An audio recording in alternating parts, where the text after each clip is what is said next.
Esu Raimonda Drungilaitė, 4 kurso kūrybinių industrijų studentė ir rekomenduoju išvažiuoti į Erasmus+ programą.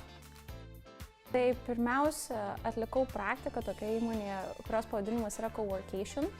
Ir šiaip iš tikrųjų jų ofisas yra Barcelonoje. Tai būtent buvau Barcelonoje, Ispanija. Susiradau praktiką, iš tikrųjų labai ilgai ieškojau, nes supratau, kad noriu vis tiek aš toliau važinėti. Nes kai grįžau iš Erasmuso ir iš karto pradėjau ieškoti, kur galėtų būti praktika. Ir niekada nenorėjau Barceloną, niekada nenorėjau Ispaniją. Ispanija man buvo iš vis turbūt labiausiai toliausias kraštas, kur aš norėčiau važiuoti.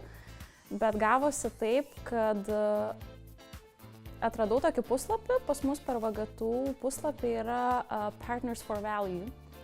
Ir pas juos būtent prisijungus iš URD paprašius būtent tam tikrus kodus, galima prisijungus rasti tam tikrus būtent praktikos pasiūlymus. Džiaugiuosi, kad viskas pavyko būtent šiais metais.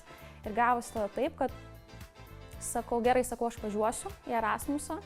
Sako, ar tu važiuosi viena? Sakiau, taip. Mane pasitiko labai šiltai iš tikrųjų. Ir turbūt dėl ko dar geras dalykas buvo tai, kad pačios įmonės kaip viena iš vertybių buvo tai, kad tu irgi gali dirbti iš kur tu nori. Tai vadinasi, mes galėjome neiti, tarkim, į ofisą kartais, bet mes einame į kažkokią kitokią coworking space, mes ten su jais susitarėm ir visą kitą ir mes galime dirbti iš ten. Na ir tada gaunasi toks, pavyzdžiui, Twitterio postas, kad praktikantai kažkur jau ten kitur, mes bandome atrasti naujas vietas. Ja, bet iš tikrųjų užduotis visos, kurias tekdavo daryti, tai buvo tikrai labai įdomus ir galėčiau pakartoti. Pagrindinis pliusas tai turbūt, kad išvažiuodamas būtent į Erasmus+, tu pakeiti savo pasaulėžiūrą. Kai tu pamatai pasaulį, kur viskas vyksta kitaip, kitoks ritmas, kitokie žmonės, ta prasme, tu sutinki tiek įvairiausių tų žmonių, kad tu supranti, kad ne, tavo tas pasaulis yra mažytis, bet visi kažką įneša ir labai pasikeičia tavo pasaulėžiūra, pasikeičia kaip tu į viską žiūri visai kitaip. Ta prasme, tavo pačio vertybės. Sunku iš tikrųjų pasakyti vien tik tais keliais sakiniais, kokia yra taip didelė nauda iš tikrųjų žmogui.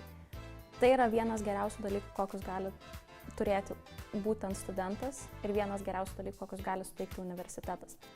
Ir niekada nereikia bijoti, niekada tikrai nereikia bent jau taip svarstyti labai, tiesiog reikia imti ir daryti. Jeigu tu nori, tu turi važiuoti, tiesiog tu turi pasiimti tai, ką tu duoda būtent universitetas. Nes vieną dieną tu gal atsisuksi atgal ir tu galvosi, o kodėl aš to nepadariau ir tu tikrai labai gailėsies. Tai aš tikrai džiaugiuosi, kad išnaudojau jau 9 mėnesius Erasmus+ suteikiamų mėnesių, tai yra metai. Ir jeigu galėsiu, tai tikrai išnaudosiu likusius 3. Tai turbūt galėčiau kiekvienam studentui palinkėti. Imk, naudokis progą.